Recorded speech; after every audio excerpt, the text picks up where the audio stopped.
তো hello guys, আজ আমরা এসেছি রাজস্থানে। তো আমরা এখন আছি চিত্তরঞ্জনে ঘুরতে। তো আমরা এখন 3-4 দিন ঘুরবো। তো আজকে প্রথম দিন, দ্বিতীয় দিন, তৃতীয় দিন, চতুর্থ দিন যবে ঘুরবো সবেই আপনাদের দেখাবো। তো এখন আমরা একটি মন্দির দেখছি, মন্দিরের চারপাশ সবই দেখবো। তারপরে আমরা কেল্লার কাছে যাব। তো মন্দিরটা তোমরা দেখো, মন্দিরগুলো। তারপরে আমরা কেল্লাতেও যাব, সেইটাও দেখো।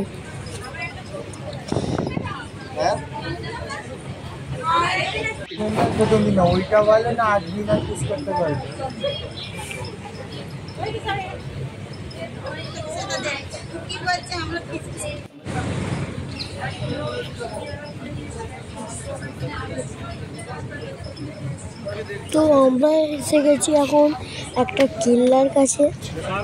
আমরা দূর থেকে দেখাচ্ছি বলে বোঝা যাচ্ছে না, সূর্য আলোর জন্য মাঝখানটা কেমন একটা লাগছে।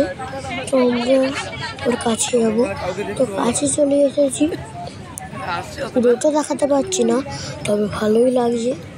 তো এবার আমরা ওইখানকার কেল্লাগুলি যাব। তো এইটা একটি কেল্লা আছে, খুব সুন্দর কেল্লা। এই কেল্লাটা দেখাচ্ছি ঘুরে, কেল্লাগুলো আমি ঘুরে ঘুরে দেখাচ্ছি। এখানে কেল্লাগুলো খুব সুন্দর, কেল্লাগুলো ভীষণ সুন্দর। আমরা ওইখানে একটা মন্দির আছে বড়, ওখানে এখন যাব না আমরা। তো আমরা এখন এই উঁচু পাহাড় আছে, এইটা তো অনেক উঁচু পাহাড়ে মন্দির কেল্লা। এই কেল্লা মন্দিরগুলো পাহাড়ে, ওই যে ওইখানটাতে সব নিচে দেখা যাচ্ছে। এই দেখুন কত সুন্দর লাগছে বাড়ি ঘরগুলো, উপর থেকে ভীষণ সুন্দর দেখতে লাগছে। তো পাহাড়টাও খুব সুন্দর লাগছে, গাছপালা, ঘর বাড়িগুলো দেখুন। আমার তো খুব সুন্দরই লেগেছে, আপনাদের কেমন লাগলো অবশ্যই আপনারা কমেন্টে জানাবেন। তো আমরা এই মন্দিরটাতে ঢুকবো না, কিন্তু ভেতরে ফোন নিয়ে ঢোকা অ্যালাউ নেই, ওই জন্য বাইরে থেকে দেখা যাবে, ভেতরে ভিডিও ক্যামেরা করা যাবে না। তো এটাই দুঃখিত, আমি খুব দুঃখিত, তাই জন্য আমি বাইরে থেকেই সব দেখে দিচ্ছি।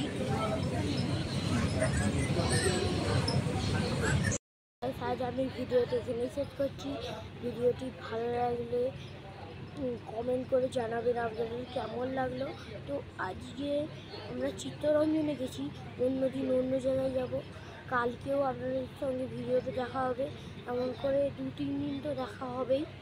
তো আজকের ভিডিওটি পাহাড়গুলি, কেল্লাগুলি, মন্দিরগুলি কেমন লাগলো সেইটা লাইক করবেন, তাহলে আমি বুঝতে পারবো, এবং কমেন্ট করে জানাবেন ভালো, খারাপ না মোটামুটি। তো আজকের মতো আমি এখানেই ভিডিওটি শেষ করছি। টাটা।